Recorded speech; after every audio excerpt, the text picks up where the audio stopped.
Hello po sa inyong lahat. Isang magandang umaga po sa inyong lahat. Ngayon po ay 15 ng Agosto, 2026 anyo at ang oras po ngayon dito sa Los Angeles, California ay alas 6:48 ng umaga. Araw po ngayon ng Sabado at nais ko po mag-vlog mga kababayan, mga minamahal, patungkol po dito kay Mike Defensor na kahapon ay nakita ko ay gusto magsalita sa media. Ay ayun po ay kagabi ay ang daming lumabas na mga comments at yan ang naisipan ko kagabi na humahanap ako ng topic ay wala na akong makita eh. Ay yan na lang. Pagtiyagaan na lang natin ano. Nakakaalarma o nakakaawa o nakakainis o nakakaaliw ang ginawa ni Mike Defensor. Opo, ay ano ba yung ginawa niya? Ay kwan ata eh, yung arraignment ata eh sa Sandigan eh. O pupunta silang ng Sandigan. Galing sila sa kulungan, ayun, ay umarte, hindi ba? Gusto niyang magpa-interview sa media. Ayan po, ay ayaw ng mga pulis o hindi po pwede kasi nga responsibility nila no. Responsibilidad nila na pangalagaan yung katahimikan, di ba? Ayan po no. Gusto pala niya magsalita sa media, gumawa muna siya ng entablado. Yan po ang masasabi ko diyan. Ay pero kahit na gumawa siya ng entablado ay kung nakadetini siya o nakakulong siya, wala din eh. Kaya nga nakakaaliw o nakakatawa o sama-sama na ano, nakakainis, nakakaawa at nakakaalarma. Nakakaalarma kasi parang hindi niya iginagalang ang batas. Opo. With impunity, hindi ba? Ay hindi katulad nung iba ay sumusunod, hindi ba? Oh, sumusunod.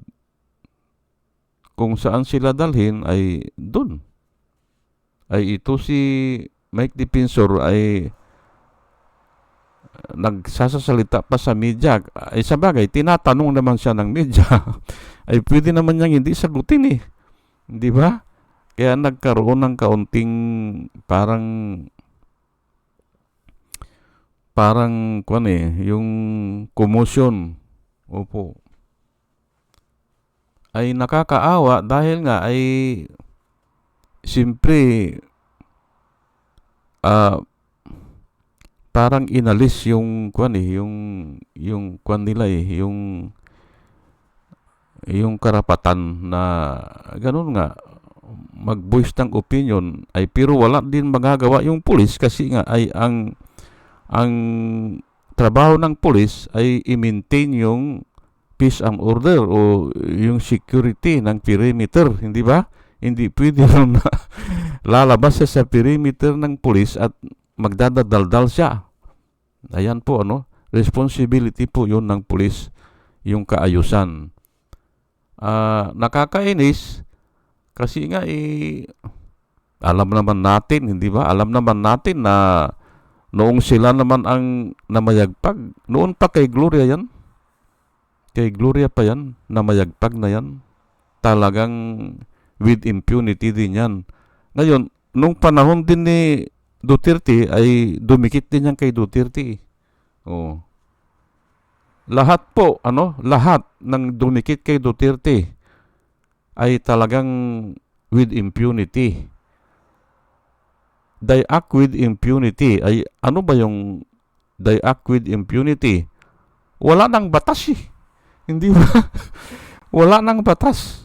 Ang gusto nila, sila na ang batas. Ayan po eh. Ay hindi ko alam kung namanan nila o nakuha nila yung style ni Duterte, pero nga ay pagbabayaran po yan eh. At yan na nga ang nakikita ngayon, yung pinakahuli kay Alan Peter Cayetano, 87 hectares pala eh ang na-reclaim dyan sa Lawa, dyan sa Taguig. Ay paano yung mangingisda dyan? Wala na. Hindi ba? Ni-reclaim na nila eh. Na walang permit. Walang pakundangan sa ibang ahensya. Kasi nga, ang title, slope protection, gumagawa daw sila ng slope protection at saka flood control. Ayan po eh. Iniba lang yung title. Iniba yung title. Sige, lusot na. Ganun lang po yan eh. Ganun po kakurap ang tao. Kaya nga ang definition po ni Jesus Christ nung dinescribe siya ay he commit no sin and no deceit was found in his mouth. Yan po no deceit was found in his mouth. Kasi po ang tao puro deceit eh. Puro deceit po ang tao. Opo. Kaya nga ako nagli-lecture dito kasi nga para ipakita ko at nagpapasalamat po ako dahil may mga aktual na nangyayari sa ngayon na nakukuha ko at hindi po akong nagsasawa na sabihin na talagang ang tao ay puro deceit. Amak mo ang title nila yung flood control at saka slope protection ay wala namang kabundukan dyan. Ay bakit magkaka-slope? Ayan po, niloloko nila. At iyon nga ay 87 hectares na raw eh. At yung iba ay naibinta na o naibigay na sa individual na pangalan. Ayan po eh. Hindi ba? Ay malaking kwan talaga yan. Adi sinasabi ko lang po, yung mga alipuris to Duterte ay namana nila o nakuha nila yung style ni Duterte, they act with impunity. Walang batas. Ayan po eh. Walang batas sa akin. Ganun po ang mga diktador eh. O yung mga tao na mayayabang. Puro kayabangan. Hindi ba? Ay isa na ito si Mike Defensor. Bakit gusto niyang magsalita sa media? Ay alam niya na nakadetini na siya. Wala na. At yun nga, ay kung gusto mong magsalita, gumawa ka ng sarili mong entablado. Ano ba ang entablado? Yung parang stage, hindi ba? Doon ka magsasalita. Kung papayagan ka ng pulis, hindi ba? Ngayon ay punta tayo sa punta tayo sa spiritual na bagay. At ito nga, binibigyan ko ng pansin ito kasi nga diyan tayo nalilihis o hindi natin nakukuha yung aral. Opo. O hindi natin alam ang totoong problema. May problema kasi May problema. Akala natin na magaling na tao, akala natin na pasinsyuso, akala natin na hindi kurap, pero may problema nga ang tao Yan po ang nilalakad ko dito. May problema po sa tao. Sa tao mismo. John 8, verse 36, ganito po ang ating mababasa. Kung gusto nyo po ay basahin nyo sa lahat ng version pati sa Tagalog. Sabi po ni Jesus Christ dito, therefore, if the Son makes you free, you shall free indeed. Yan po ang sinabi niya. Alam niyo po, ang pagbabasa po ng Biblia, hindi mo makukuha yan sa isang basahan eh. Hindi. Ako, hindi ko maintindihan ito dati nung bago pa ako na nagbabasa. Ano ba kako itong sinasabi dito?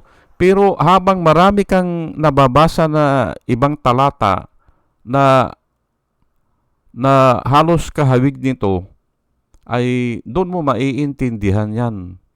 If the Son set you free, you are free indeed. Yan po ang sabi ni Jesus Christ. Ngayon, ano po ang ibig sabihin yan? Ay kukuha ka ng ibang talata na susuporta dyan. Kasi nga, ang sabi ni Jesus Christ, man commits sin because man is a slave of sin. Ay doon ko naintindihan yan. Kung pinalaya ka lang ni Kristo, ay doon ka malaya. Pero pag hindi, ay alipin ka ng kasalanan. Kaya nga po nangangalon niya eh. O ito, si Kwan, hindi ba? Nagtayo ng bugaw, hindi ba? Bukaw. Nagtayo ng prostitution. Diyan sa Pasig ata yan. Ayan po eh. Bakit siya nagtayo? Ay slave of sin nga eh. O.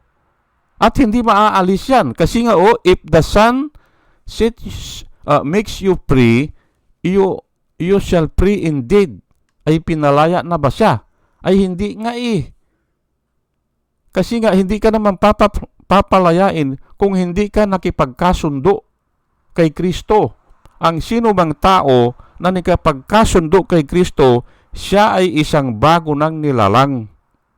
Ang lahat ay lumipas na, narito ang lahat ay bago na. Yun po ang nakasulat. Kailangan covenant. God is a God of covenant.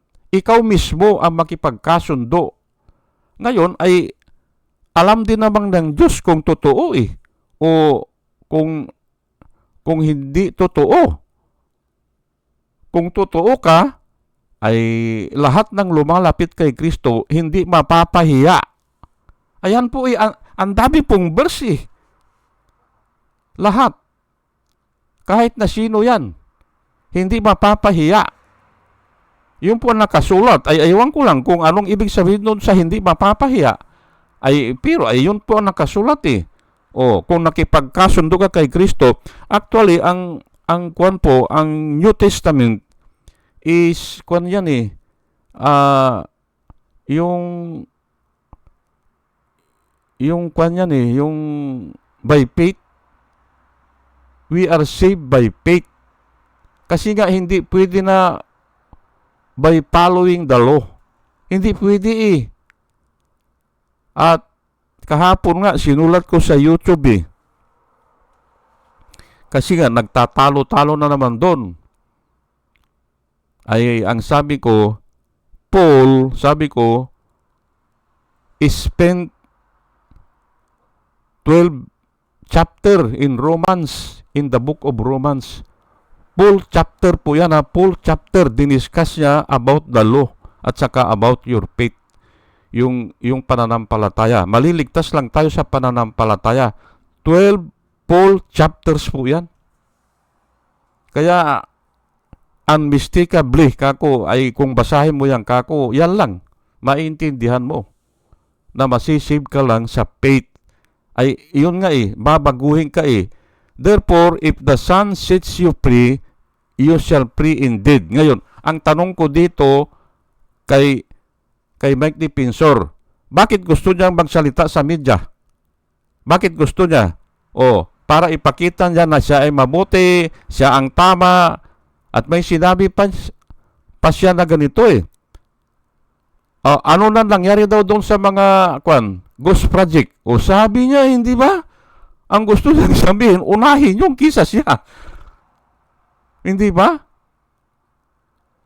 Uunahin yun. Ay kung kakaunti naman ang manghuhuli, hindi ba? O kung walang ebidensya, o walang mag-testify, paano huhulihin yun?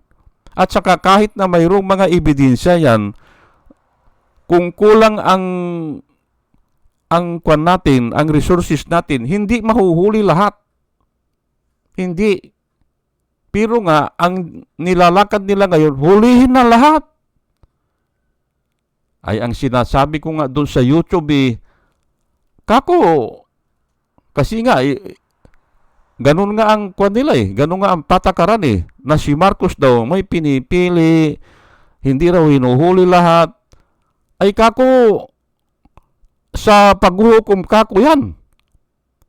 Sa paghuhukom lahat. Sa paghuhukom ng Panginoon, lahat po yan. Ay bakit gusto mong mangyari ngayon?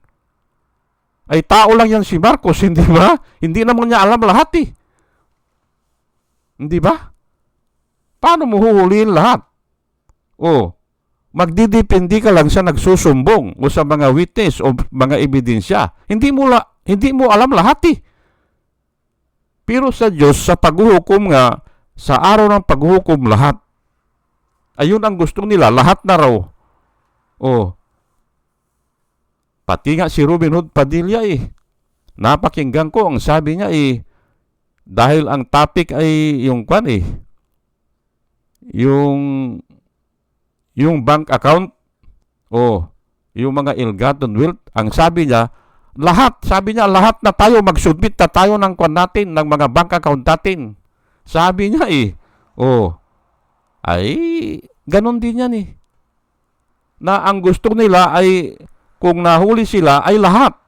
Hindi ba? Evil po yan, ganyan evil. Kasi nga hindi naman kakayanin ng tao. Limitado po ang tao in time and in space at saka yung knowledge, hindi ba?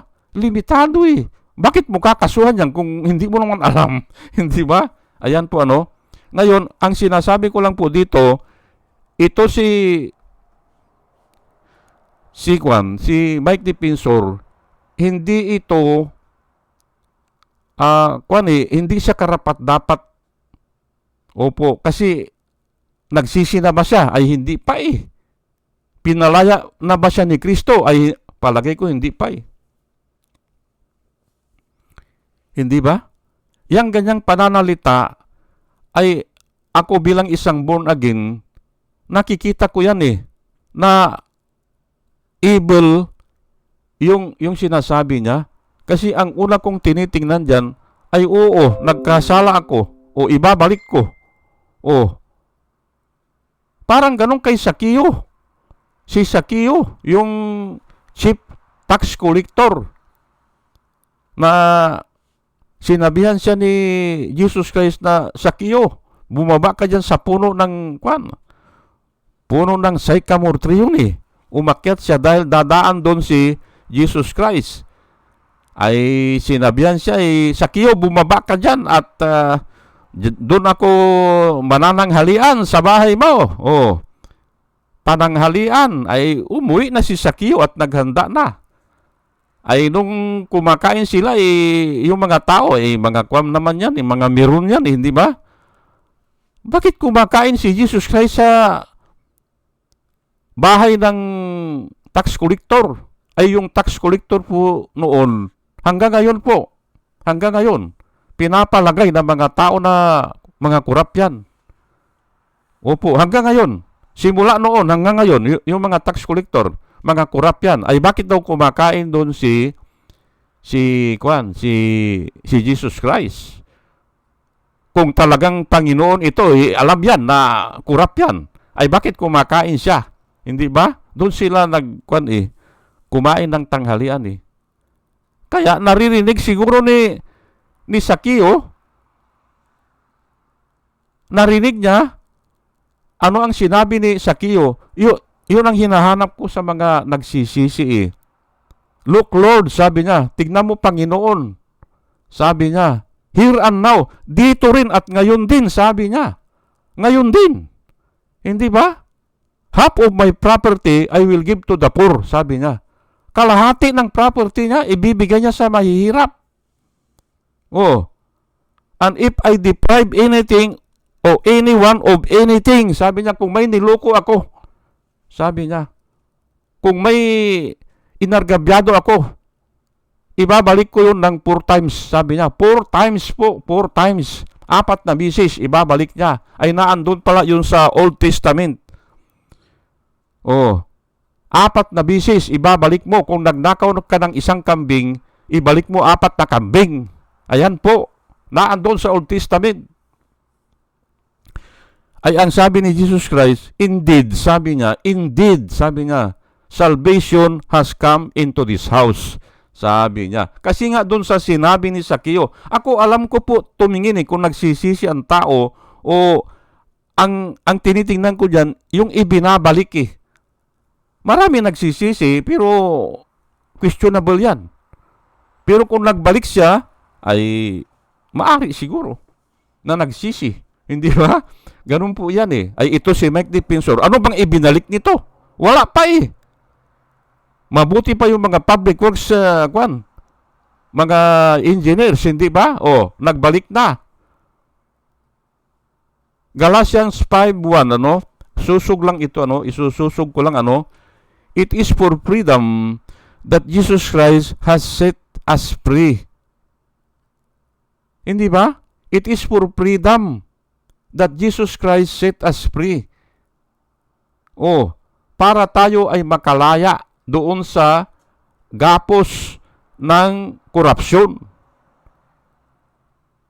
Pag hindi ka pinalaya ni Jesus Christ, hindi ka makakalaya dyan. Ay, tignan mo nga si Jinggoy, pangatlo na ito Si Jinggoy Estrada, hindi ba? Nagbago ba? Hindi po Kaya nga, if the Son set you free, you are free indeed. At ito nga it is for freedom that Jesus Christ set us free. Freedom saan? Ay para hindi ka na mangalon niya, para hindi ka na magnakaw.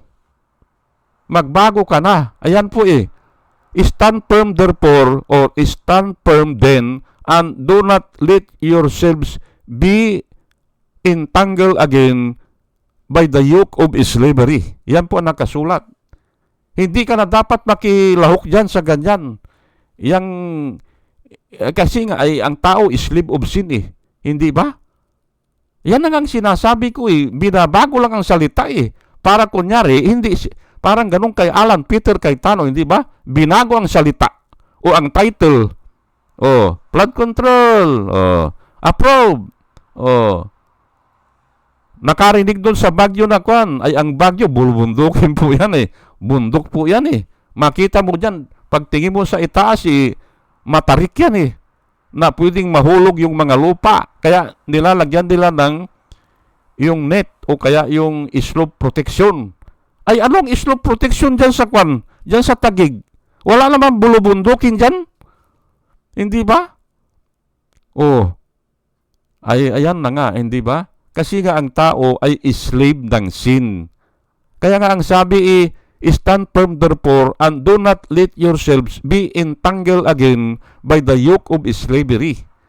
Kung talagang ikaw ay you are free indeed, hindi ba? It is for freedom that you must it is for freedom that Jesus Christ has set us free. Hindi ba? Kung hindi ka pinalaya ni Jesus Christ, ay of course, hindi ka naman palayain kung hindi ka nakipagkasundo Wala. Hanggang kamatayan po yan. Hindi mo pwedeng baguhin ang iyong sarili. Totoo po yan. Hanggang kamatayan, hindi mo pwedeng sabihin, hindi mo pwedeng alisin yan. Opo. Kasi nga, slave ka ay ito sa 1 Peter chapter 2 verse 16, live in freedom but do not use your freedom as a cover up for evil. Live as servants of God. Pag naintindihan nyo po yung salvation na ino-offer ikaw ay magiging servants of God. Ayan po ayaw mo na yung corruption, ayaw mo na yung pangangalon niya, ayaw mo na yung magsisinungaling ka. Opo, nakatulad ng ginagawa nila Alan Peter Cayetano, hindi ba? Nagsisinungaling Hindi ba? 85 hectares ang nireclaim. Ang title ng project nila ay yung flood control. Ayan po kung talagang ikaw ay nakalaya na ay sabi ay do not use your freedom to cover up for evil. Live as servants of God. Ayan po. Bago ka, ikaw, Mike Defensor, bago ka hihiling magsalita sa plaza o sa publiko o sa media, palayain mo muna ang sarili mo. Palayain mo muna kasi nga kung hindi ka malaya, iba ang sasabihin mo at nakikita po yan ng mga tao katulad ko. Hindi ba? Mabuti sana kung kumuha ay nilapitan mo yung media, sinabi mo, half of my property I will give to the poor. Hindi ba? And if I deprive anyone of anything, I will return it 4 times. Yung poor po yun, kasama na po doon ang mga yung kawang gawa kasama na dyan ang gobyerno o kaya mag-donate ka sa gobyerno o kaya sa simbahan. Yan po yun, yung ibig sabihin na I will give to the poor. Hindi lang yung mahihirap na tao. Pati mga government institution, pwede mong i-donate doon ang pira mo. Kung talagang nagsisi ka na, ay wala naman eh. Ang sinasabi lang ay, paano yung mga ghost project dyan? Bakit hindi pa limitado nga po ang tao. Limitado. Opo, hindi naman Diyos ang tao eh. Kung minsan nakakalimutan, kung minsan ay,